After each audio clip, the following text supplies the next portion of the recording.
Motivation is the direction and intensity of one's effort. In sports psychologist terms, motivation can be seen as achievement motivation, motivation in the form of competitive stress, and intrinsic and/or extrinsic motivation. They are all part of a more general definition of motivation. The direction of effort refers to whether an individual seeks out, approaches, or is attracted to certain situations. The intensity of effort refers to how much effort a person puts forth in a particular situation. For most people, direction and intensity of effort are closely related. Players or subjects who arrive early to practice, for example, show more effort than those who did not arrive on time or missed altogether.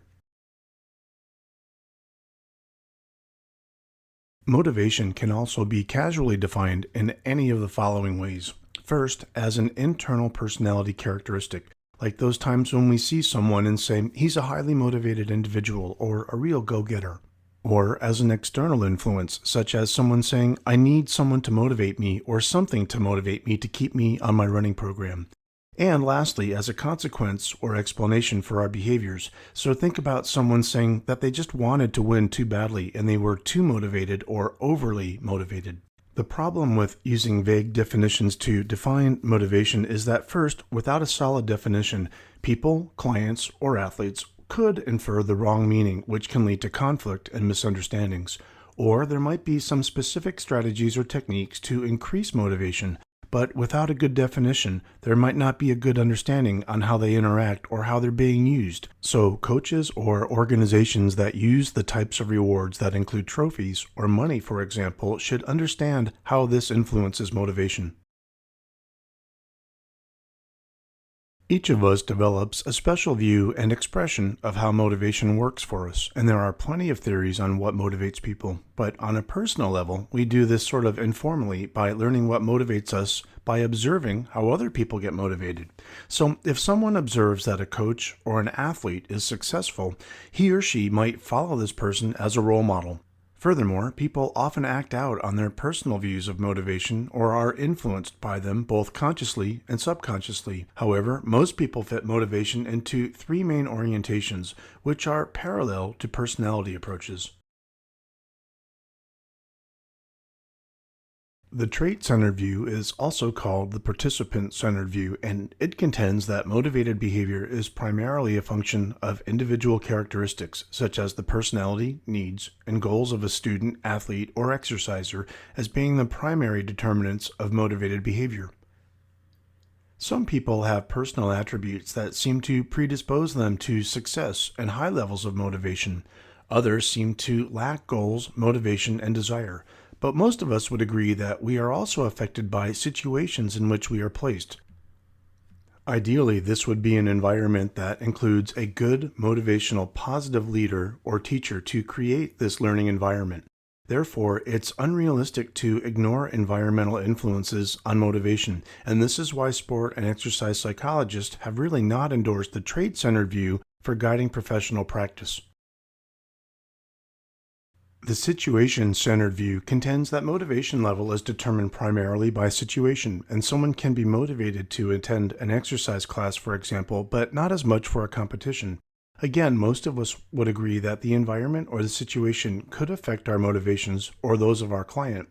However, in some instances, and regardless of situations, a bad coach, or maybe a negative environment, we see examples where one keeps going and pushing through in pursuit of their goals. And for this reason, sport and exercise psychology specialists don't recommend the situation-centered view of motivation as the most effective for guiding practice.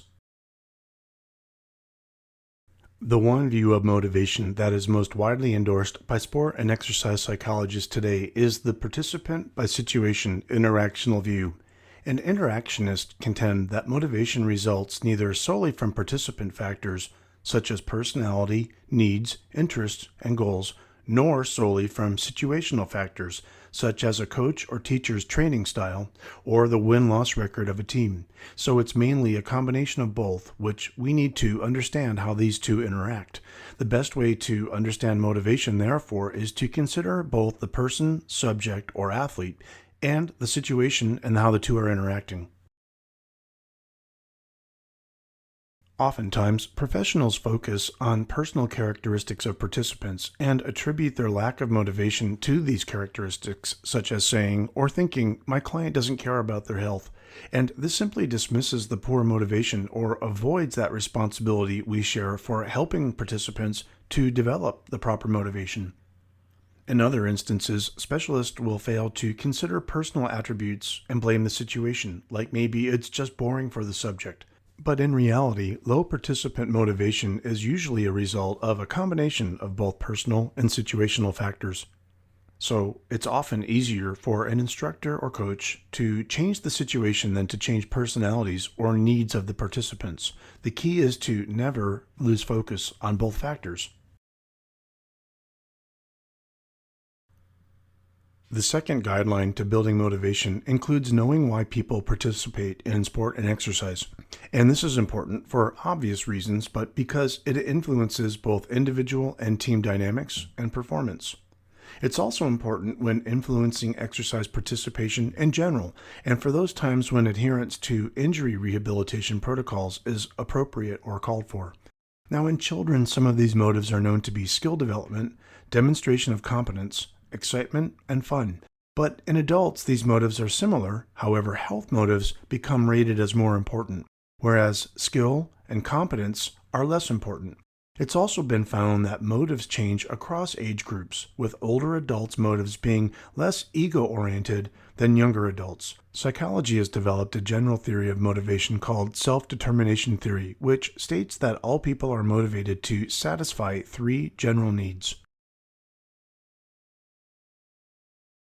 Self-determination theory is in part based on a need to feel confident as well as a need to feel autonomous and have some social connectedness or a sense of belonging. How these motives are fulfilled leads to a continuum of motivation ranging from amotivation or no motivation to extrinsic motivation and intrinsic motivation. The more that you can provide these needs for your client, student, or athlete, the greater a participant's motivation will be. People participate in physical activity for more than one reason, and most people have multiple motives for participation. People have both shared and unique motives, and some of us might have motives that are more individual, such as parents' pressure or needing something to do. Still, others might feel the need to physically dominate others or the experience of calmness that they actually derive from competition. Gender differences are also seen in motivation. Some gender differences exist in motivation for involvement, including males and females having many motives for sport that are in common, but important differences also are evident, such as males being more competitive and females doing sports or sporting activities for more of the social aspects. Cultural emphasis also affects motives. With most contemporary societies becoming a lot more culturally diverse, coaches, exercise leaders, and physical educators have to become familiar with and recognize important cultural differences in participant motives. Some ways to improve your awareness of motivation would be to observe the participants and see what they like and what they do not like about the activity, or informally talk to others like teachers, friends, or family members who know the individual, and you can solicit information about the person's motives for participation. Since some people like to be a little bit more private, you could always ask participants to write out or tell you, if they feel open, their reasons for participation. It's also important to know that research has shown that motives change over time. Therefore, we have to be aware of this in order to continue to identify motives in participants that will change. So as you can see, it's pretty important to use what you learn about your participants in order to structure the sport and exercise environment to meet their needs. Not all participants have the same desire for competition or recreation. And the most difficult, yet most important component of structuring sport and exercise may be the individualized coaching and teaching that's involved. Effective instructors must provide an environment that meets everyone's individual needs, like we've said, but sometimes it's not as easy to individualize these needs. So think about big classes or the need for structure to include groups for group activities. One tool would involve using index cards where participants can identify their motives and a sense of competitiveness, and then structure a program accordingly. Fitness professionals can also attempt to change participants' motives for involvement if they view it as needed, like when a client wants to rush to an outcome goal. And it's the same as when a coach needs to use behavior modification techniques to change undesirable motivation. A rehabilitating patient may need to change their behavior to gain intrinsic motivation to exercise once again. And that's just another example of how we might need to control the operating environment or climate for our participant, subject, athlete, or client. Now, as a fitness professional or a coach, you have a critical role in influencing participant motivation, and at times your influence may be indirect and you won't even recognize the importance of your actions. But your personality or attitude can give positive reinforcement to participants, or vice versa, at times when our own problems, for instance, show during practice, and the participants or our athletes or client might think that they've done something wrong. So be aware of the potential that your own behaviors have in the coaching process. The fifth guideline involves using behavior modification techniques to change undesirable motives and to strengthen weak motivation. So again, fitness professionals and coaches alike can also attempt to change a participant's motives for involvement, like in extreme cases when an athlete wants to injure or harm other players. So a coach needs to use behavior modification techniques to change this undesirable motivation. Achievement motivation refers to a person's efforts to master a task, achieve excellence, overcome obstacles, perform better than others, and take pride in their performance and their talents. It's also a person's orientation to strive for task success and to persist in the face of failure and experience pride in their accomplishment. Fitness professionals have an interest in these characteristics because they're what we look for in clients to achieve excellence or to reach the highest levels of fitness, and to maximize learning for our client. Achievement motivation in sport environments is usually called competitiveness. Competitiveness is a disposition to strive for satisfaction when making comparisons with a certain standard of excellence in the presence of evaluating others. Now, this definition has an implication of social evaluation as a key component. However, sometimes individuals will even compete against themselves, improving their own times, for example, or marks without anyone evaluating their performance. So their level of achievement motivation in that case would bring about this self-competition, whereas the level of competitiveness would influence behavior in socially evaluated situations. So there's a bit of a difference. Besides reaching the final outcome in the pursuit of excellence, achievement motivation and competitiveness involve the psychological journey of just getting there. If we understand why motivational differences occur in people, we can intervene positively as the coach or trainer. And we then need to understand how a person's competitiveness and achievement motivation influence a wide variety of behaviors, thoughts, and feelings.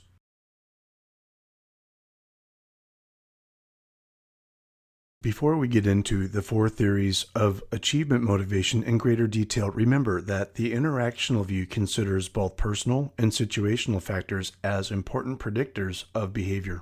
This would involve such components as personality factors like motives and situational factors like resultant tendencies, emotional reactions, and achievement-related behaviors. With respect to personality factors, each of us has two basic underlying achievement motives. The first being to achieve success, the second being to avoid failure. The capacity or ability to experience pride in accomplishments and the capacity to experience the shame of failure can balance the motives that influence behavior. When considering situational factors, there are two considerations really related to the competition side of things. The first one being who's competing against whom and the difficulty of the task. If you compete against a really strong competitor and you win, the value of your success then becomes greater. Resultant or behavioral tendency considers an individual's achievement motivation levels in relation to situational factors. This one might be best at predicting situations in which there's a 50-50 chance of success. Both high and low achievers want to experience pride and minimize shame, but their personality characteristics interact differently with the situations to cause them to focus on either pride or shame, in other words, one over the other. Achievement theory, on the other hand, may explain why high achievers select the more challenging tasks and prefer intermediate risk and perform better in evaluative situations by comparison to low achievers.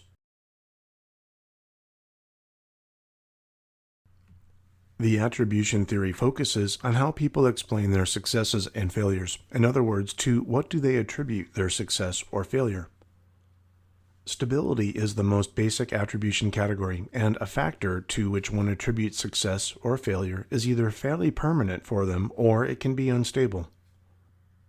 The locus of causality is a factor that's external or internal to our client, individual, subject, or athlete, whereas the locus of control is a factor that may or may not be under our client's control.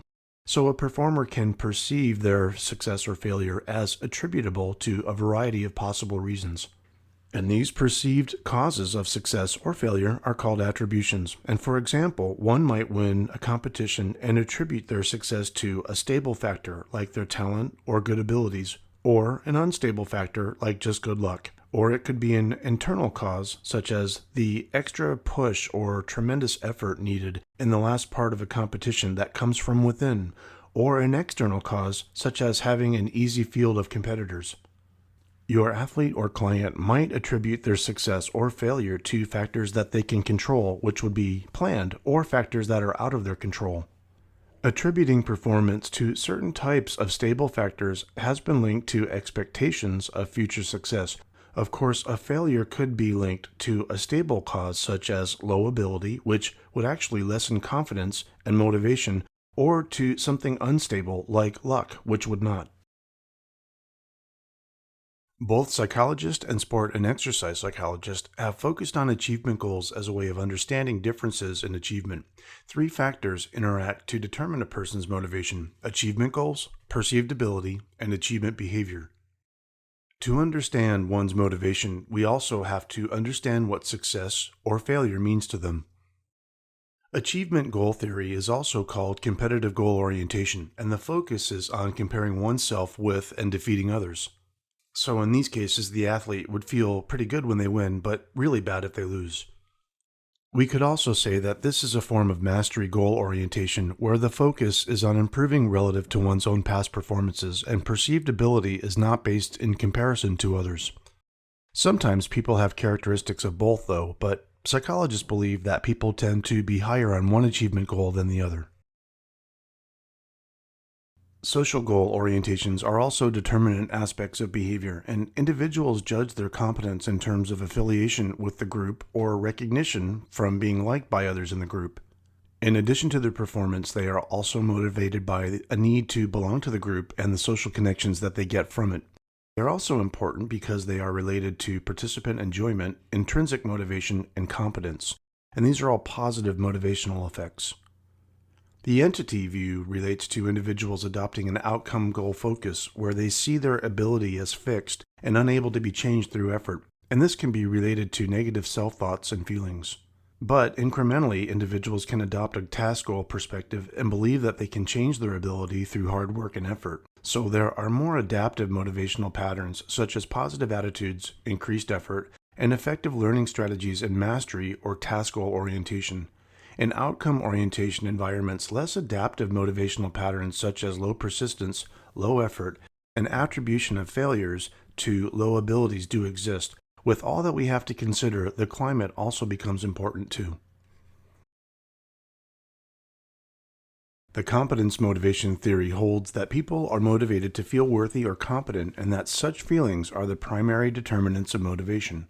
An athlete's perception controls will work along with self-worth and self-esteem and competence evaluations to influence affective or emotional states, which in turn influence motivation. Negative responses such as anxiety, shame, and sadness can lead to a decline in motivation and then performance.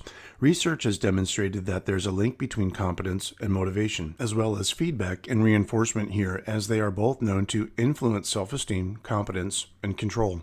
Therefore, enhancing perceived competence and control should be a primary goal of fitness professionals or coaches alike. Behaviors and actions will reveal motivations, but just as much, so do social goal orientations as being determinants of behavior. It is present when an individual judges their competencies in terms of affiliations or social acceptance. Participation in sport, exercise, or physical activity should result in enjoyment, intrinsic motivation, and competence, as well as positive motivational effects. The entity view is something we can commonly observe in individuals with negative self thoughts and feelings. The incremental goal perspective has individuals working on their ability to improve by hard work and effort. The motivational climate is also really important to exercise and sports psychology coaches because we can create motivational patterns to develop positive outcomes or negative patterns which will create the opposite. So, the ability for the coach to control these factors is something that we need to be able to learn more about. Our responsibilities as fitness professionals are to emphasize task goals, monitor and alter attributional feedback, assess and correct inappropriate attributions, determine when competitive goals are appropriate, and enhance feelings of competence and control.